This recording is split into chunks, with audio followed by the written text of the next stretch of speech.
Good evening all, this is Siyath Ilikkal. Nifty അങ്ങനെ 2 week high ആയിട്ടുണ്ട്. ഇൻഫോസിസിന്റെ share buyback, Infosys ഏകദേശം ഒരു 5% റാലി. അത് ഇൻഫോസിസിന് മാത്രമല്ല, മറ്റുള്ള എല്ലാ IT സെക്ടറും ഇന്ന് പോസിറ്റീവില് ക്ലോസ് ചെയ്തു.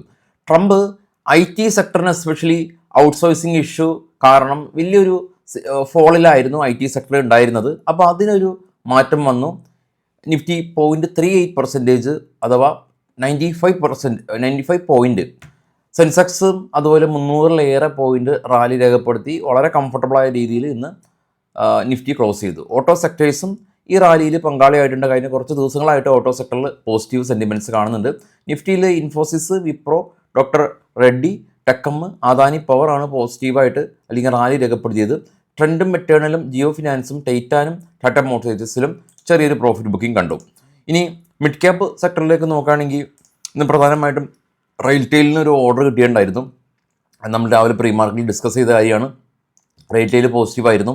അതുപോലെ ഓൾട്ടാസ്, അവർക്ക് ഒരു ബ്ലോക്ക് ഡീൽ ഉണ്ടായിരുന്നു.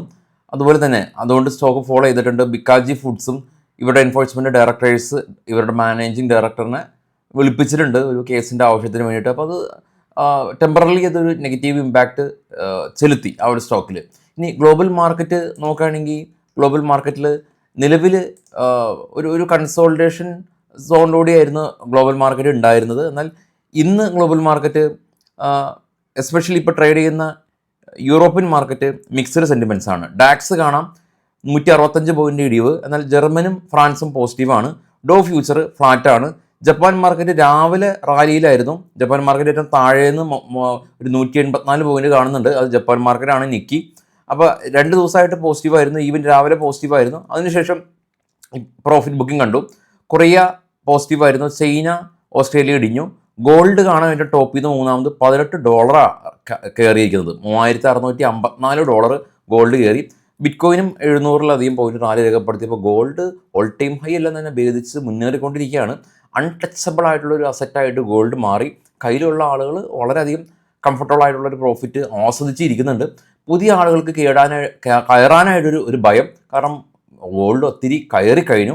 ഗോൾഡിനെ കുറിച്ചൊക്കെ നമ്മൾ വാദമില്ലാതെ എത്രയോ നാൾ മുമ്പ് സ്പെസിഫിക് ആയിട്ട് ഗോൾഡ് പറഞ്ഞ സമയത്ത് ഗോൾഡ് പെർ ഔൺസിന് ഇൻ്റർനാഷണൽ മാർക്കറ്റിൽ $2000 താഴെ നിന്ന സമയത്താണ് നമ്മൾ ഗോൾഡിനെ കുറിച്ച് കൂടുതൽ വാചാലനായിട്ടുള്ളത്. ഇപ്പോൾ ഈവൻ എനിക്കും ഗോൾഡിൽ ഒരു ഫ്രഷ് എൻട്രി എന്ന് പറയുന്നത് ഓൾ ടൈം ഹൈ ആണല്ലോ എന്നുള്ളൊരു പേടി മനസ്സിലുണ്ട്. സ്വാഭാവികമായിട്ടും എല്ലാ ആളുകളുടെയും മനസ്സിലുണ്ട്. കൂടാതെ SGBCയുടെ ഫ്രഷ് ഇഷ്യൂ ഇപ്പോൾ ഇല്ല എന്നുള്ളതും, ഗോൾഡ് മ്യൂച്വൽ ഫണ്ട് അല്ലെങ്കിൽ ഗോൾഡ് ETF ഈ 2 മാർഗം വഴിയാണ് നമുക്ക് ഗോൾഡിൽ ഇൻവെസ്റ്റ് ചെയ്യാനായിട്ട് പറ്റുന്നത്. ഗോൾഡ് ബീസും ഉണ്ട്.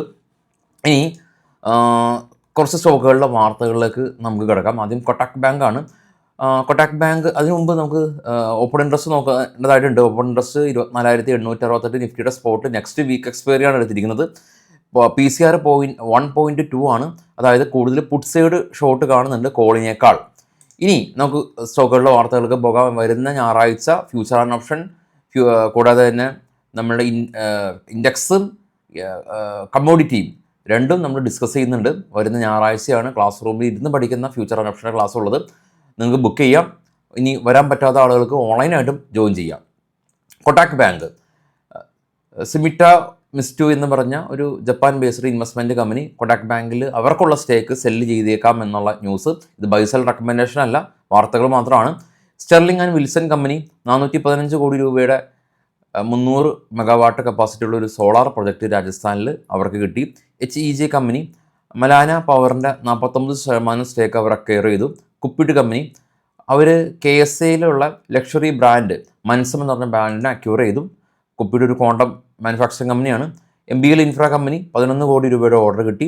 NBCC കമ്പനി, അവർ നാഗ്പൂർ മെട്രോ ആയിട്ട് ഒരു പുതിയ ജോയിൻറ്റ് വെഞ്ചർ കരാർ സൈൻ ചെയ്തു. L&T Maitri company AI enhance ചെയ്യാനായിട്ട് OKQ8 എന്ന കമ്പനിയായിട്ട് ജോയിൻറ്റ് വെഞ്ചർ കരാറിൽ ഏർപ്പെട്ടു. ടാറ്റ പവർ കമ്പനി, മുംബൈയിൽ അവർ രാജ്യത്തിലെ ഏറ്റവും വലിയ EV ചാർജിങ് സ്റ്റേഷൻസ് ഓപ്പൺ ചെയ്തു. ഗോപാൽ സ്നാക്സ്, കർണാടകയിൽ ഇവരുടെ പ്ലാന്റ് പുതിയതായിട്ട് ഓപ്പൺ ചെയ്തു. മാരിക്കോ പുതിയ ഹെയർ ഓയിൽ കമ്പനി ഇൻട്രൊഡ്യൂസ് ചെയ്തു. ജിയോ ഫിനാൻസ് അലയൻസ് ഗ്രൂപ്പായിട്ട് ജോയിൻറ്റ് വെഞ്ചർ കോൺട്രാക്ട് സൈൻ ചെയ്തു. Yes bank, Japan based company, ഇവരുടെ പ്രൊമോട്ടേഴ്സ് ഗ്രൂപ്പ് സ്റ്റേക്ക് സെല്ല് ചെയ്തേക്കാമെന്നുള്ള ന്യൂസ്.